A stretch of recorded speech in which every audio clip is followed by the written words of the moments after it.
2019-24 మధ్య మనందరం చూసాం ఏ రకంగా పైసా పెట్టుబడి రాష్ట్రానికి తీసుకురాకపోగా ఉన్నటువంటి కంపెనీలని ఏ రకంగా వెనక్కి తరిమేశాడో, తన జే ట్యాక్స్ దెబ్బకి ఎన్ని కంపెనీలు రాష్ట్రం విడిచి తిరిగి వెళ్లిపోయాయో అవన్నీ కూడా మనం చూసాం. ప్రజలందరూ కూడా అవి గమనించే జగన్మోహన్ రెడ్డిని చావు దెబ్బ కొట్టారు. అయినా సరే బుద్ధి మార్చుకోకుండా ఇంకా కూడా రాష్ట్ర అభివృద్ధిని అడ్డుకునేటటువంటి ప్రయత్నాలు చేస్తున్నాడు. చేతిలో అవినీతి సొమ్ముతో పెట్టినటువంటి ఫేక్ మీడియా చేతిలో ఉంది కదా అని చెప్పి ఇష్టానుసారం తప్పుడు రాతలు రాయడం, విశాఖపట్నాన్ని రాష్ట్ర రాజధానిని చేస్తా, అది చేస్తా, ఇది చేస్తా అని చెప్పి పూర్తిగా దోచుకు తిని కొన్ని వందల వేల ఎకరాలు చుట్టుపక్కల అతని బినామీలు కబ్జాలు చేసి పూర్తిగా విశాఖని, ఉత్తరాంధ్రని సర్వనాశనం చేస్తే ఈ రోజున చంద్రబాబు నాయుడు గారు అధికారంలోకి వచ్చిన దగ్గర నుంచి కూడా మళ్ళీ ఉత్తరాంధ్ర ప్రాంతాన్ని నిలబెట్టే ప్రయత్నం చేస్తా ఉన్నారు. అనేక కంపెనీలు అక్కడికి తీసుకొస్తా ఉన్నారు. కొన్ని వేల కోట్ల రూపాయల పెట్టుబడులు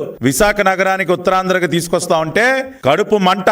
అరే, మేం దోచుకు తిన్న ప్రాంతానికి మళ్ళీ మీరు పెట్టుబడులు తెస్తారా?